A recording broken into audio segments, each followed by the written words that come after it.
It started with rain, just rain. Not the kind that wakes you in the night. Not yet. At first, it felt ordinary. Familiar. A drizzle in the early hours. A gray sky draped over Northern California like a weary blanket. The sound of droplets on rooftops. If you enjoyed this breakdown, don't forget to like, subscribe, and drop a comment. Your feedback helps shape what we cover next, and you being here keeps the conversation going. Thanks for watching. See you in the next one.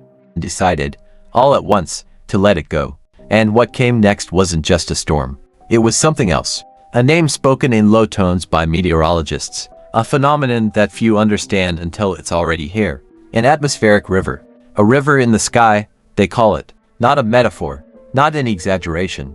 An actual current, narrow, relentless, invisible to the eye but staggering in force. It stretches across the Pacific, from the tropics to the coast, moving more water vapor in a single day than the Mississippi River does in a week. A jet stream of liquid chaos. And this atmospheric river was different. Its vapor transport numbers were off the charts. Over 750 kilograms per second per meter. That's a level that meteorologists don't just call extreme. They call it historic, unprecedented. The kind of system that doesn't just pass over, it parks itself over your town, your valley, your home, and refuses to leave. It soaked the earth like a sponge until there was nowhere left to go. And then the water rose. The rivers came first: the Russian, the Sacramento, the San Joaquin. Old names that have seen floods before, but nothing like this. By the second day, the gauges were screaming. Readings that hadn't been seen in a decade. And still the rain came down. Not in bursts, not in waves, but in one long, endless downpour that turned freeways into rivers and rivers into monsters. Evacuation orders snapped into place like trapdoors. First for Mendocino, then Lake County, then Sonoma. Then the warnings stretched across the Sacramento Valley and into the Bay Area. Flood maps that once seemed exaggerated were now horrifyingly accurate. Red zones became black zones. And then they started to expand. People grabbed what they could: family photos, medicine, pets, and left with headlights glowing in endless lines. Cars inching along rural highways, moving toward higher ground. You'd see a woman holding her child in a blanket at a gas station, waiting for a ride that might never come. You'd see an old man in a raincoat, soaked to the bone, pushing his walker through ankle-deep water because no one came to get him. Emergency services were stretched beyond limit. Not enough crews. Not enough boats. Not enough helicopters to pull everyone out once the waters swallowed the roads. First responders raced into rising currents to save motorists trapped on bridges, kids stranded in mobile homes, families clinging to rooftops as the creeks burst their banks. And still the rain came. The storm didn't behave like a storm. It behaved like a siege. For 3 straight days, it stalled. Atmospheric models showed a stalled core moisture axis, a term that sounded clinical, distant, until you looked outside and realized it meant your street had become a river. Until you realized the water wasn't going to stop. And then came the landslides. It's not just water that kills in a storm like this. It's gravity. It's time. It's all the fire-scarred hillsides from last summer stripped bare of roots, turned brittle, unstable, all that ash and debris waiting for the right moment. And the moment came. One hillside in Napa collapsed at 3:18 a.m., dragging for homes downhill like toys in the dark. Mud buried the entire first floor. In San Mateo County, a major road was buried so quickly, so violently, that first responders couldn't even find where the road had been. They knew there were cars. They didn't know how many. This is the kind of storm that doesn't ask. It takes. Power lines snapped like twigs. Hundreds of thousands lost electricity. Generators failed. Cell towers went dark. And in some of the hardest hit areas, families had no way of calling for help. People lit candles and waited. Others climbed onto counters and hoped the water wouldn't rise any higher. And the officials, they did what they could. But this wasn't a storm you manage. This was one you survive. They opened shelters. They rolled out sandbags and storm drains and pumps that couldn't keep up. Volunteers passed out food in parking lots while floodwaters lapped at their boots. In places like Gurneville and Anderson Valley, locals used rowboats and tractors to evacuate neighbors. Strangers knocked on doors in the middle of the night, yelling, "You need to leave now." But not everyone listened. Some said, "I've lived here 40 years. I've seen worse." But they hadn't, because this wasn't just another flood. This was a convergence, a perfect storm shaped by a warming ocean, shifting jet streams, and an atmosphere that holds more moisture than ever before. Climate scientists warned about this, said it was coming, said these events would be more frequent, more intense, more unpredictable. And here it was. California, for all its beauty and wealth, is brittle. Its infrastructure was not built for this kind of water. The levees were too old, the dams too fragile. Some of them weren't even finished. Others were being repaired as the storm hit. You want irony?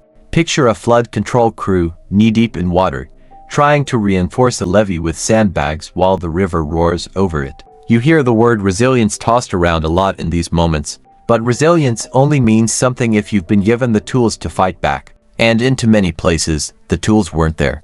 This storm didn't just find the cracks in California's defenses. It poured through them. Every inch of this disaster exposed a weakness. The places that never flooded before. The hillsides no one thought would slide. The communities who never got alerts because they didn't speak the language, because they didn't have access, because no one had ever considered them in the planning stages. But even in the worst moments amid the loss, the fear, the noise, there was something else. People didn't wait. Neighbors became first responders. Teens paddled kayaks down flooded streets, hauling supplies to elderly residents trapped on the second floor. A father tied rope around his waist and waded into a culvert to save a dog. A group of women opened their cafe to feed evacuees hot food, even as the water crept toward the door. Because in the face of rising water, some rise too. And yet, as the rain continues, as meteorologists warn of another surge offshore, everyone knows this isn't over. More moisture is coming. More rivers rising. More homes teetering on the edge of disaster. The phrase atmospheric river is no longer abstract. It's personal. It's on every phone alert, every breaking news banner, every panicked evacuation notice. The air is thick with fear and with urgency. What we're witnessing isn't just a storm system. It's a warning. A glimpse into a future where this becomes normal. Where winter storms arrive not as gentle showers, but as walls of water. Where flood maps have to be redrawn every season. Where yesterday's 100-year flood is tomorrow's Tuesday afternoon. And the question we're left with is the hardest one of all. Are we ready for the world we've built? Because the world is changing. And it's not waiting for us to catch up. So we sandbag. We evacuate. We rescue. We adapt. And we remember that in the heart of every storm, every flood, every silent inch of rising water, there's always one choice that remains. To fight for higher ground. Together? But what if there isn't higher ground? What if, for some, the water just keeps coming and never recedes? That's the unspoken truth haunting California tonight. The sirens may scream, the alerts may flash, but for many, the elderly, the undocumented, the poor, the disabled, there's nowhere left to go. The shelters are full. The bridges are washed out. The buses that were supposed to arrive never came, so they wait. In darkened living rooms. In basements slowly filling with muddy water. In cars stuck halfway across flooded intersections. They wait because they have no choice. Because they were left behind by a system stretched thin, by roads built for dry seasons, by a climate that no longer cares what month it is. You can't reason with a river that won't stop rising. You can't argue with the jet stream when it shifts and delivers 25 Mississippi rivers worth of water straight into your town. You just hold your breath and hope. Officials do what they can, but even they are overwhelmed. The telemetry stations monitoring levee integrity are blinking red across the grid. Hydrologists are calling in emergency forecasts every hour, trying to calculate river crests with margin of error models no longer built for this scale. Entire town councils are working from backup generators in elementary school gyms. And state emergency offices, some of the best in the country, are being outpaced by a storm that refuses to follow the script. Because that's what this is now. Unscripted. This isn't the future we were promised. This is the one we ignored. And yet, in the middle of this slow-moving catastrophe, something ancient starts to stir, something deeper than panic, something older than weather alerts and hashtags. Instinct. Not the kind you find in textbooks. The kind you feel in your bones when you look out the window and realize the land has turned on you. When you hear the distant groan of a landslide. When the creek that's always trickled behind your yard suddenly surges over its banks like it's possessed. And in that moment, you understand something most people spend their whole lives avoiding. You are not in control. This state, this coast, this land, it has always belonged to the elements. We just borrowed it. We paved it, built on it, irrigated it, carved it into neighborhoods and named it after saints and gold. But now, the rain is reminding us what was always true.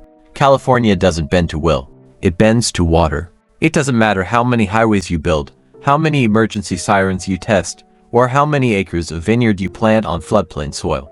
When an atmospheric river rolls in, the land remembers how to be wild. The water remembers its old paths. It cuts through cities like they were never there. Because, in a way, they weren't. In Yuba City, they're sandbagging parking lots behind the old Walmart. In Monterey, a levee just gave out after 36 straight hours of water pressure. In Stockton, crews are using road graders to clear debris from emergency drainage channels that were supposed to be ready next year. And in Sacramento, the capital, the heart of the state, a decision is looming. Do they open the weirs? Do they let the flood spill across the fields north of the city, across farmland and homes, to save the city itself? Do they sacrifice one place to save another? That's the real cost of a storm like this. You don't just lose buildings. You lose options. You run out of safe choices. Every decision becomes triage. Where do you send the last rescue boat? Whose house do you sandbag? Which road do you close, knowing full well people still need to drive on it to reach higher ground? And then there are the hillsides, the fire scars, the ghosts of last summer's infernos, blackened earth and burned roots now softened into paste. Every emergency responder knows what that means. It means that with enough rain, and we've already had enough, it only takes a whisper to bring down the mountain. And when it goes, it doesn't go quietly. It moves fast. Fast enough to carry boulders the size of trucks. Fast enough to smash homes, bury roads, and kill without warning. 1 second you're safe. The next, you're gone. Debris flows don't make headlines like floods. But they should, because in a storm like this, they're not secondary threats. They're lethal. Especially when no one sees them coming. Especially when the emergency crews are already stretched thin, pulling people out of basements and down vehicles and flooded highways. Especially when half your infrastructure was never built for climate change. That's the phrase that sits heavy in the room now. No longer theoretical.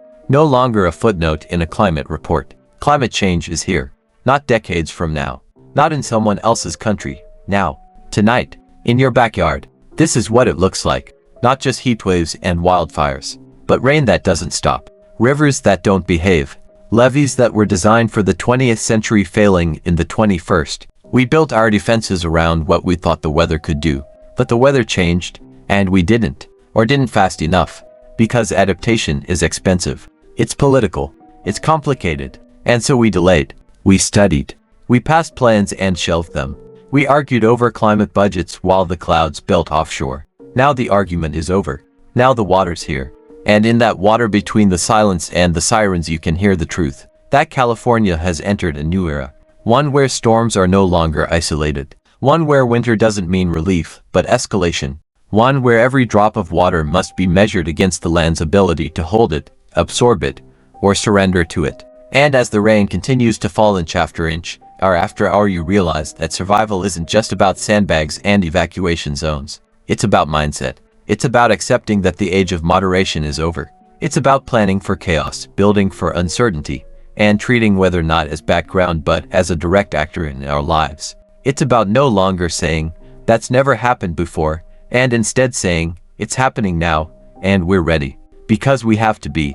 Because the storm doesn't care if you're tired. Doesn't care if your house has never flooded before. Doesn't care if you didn't have time to pack. It just keeps falling.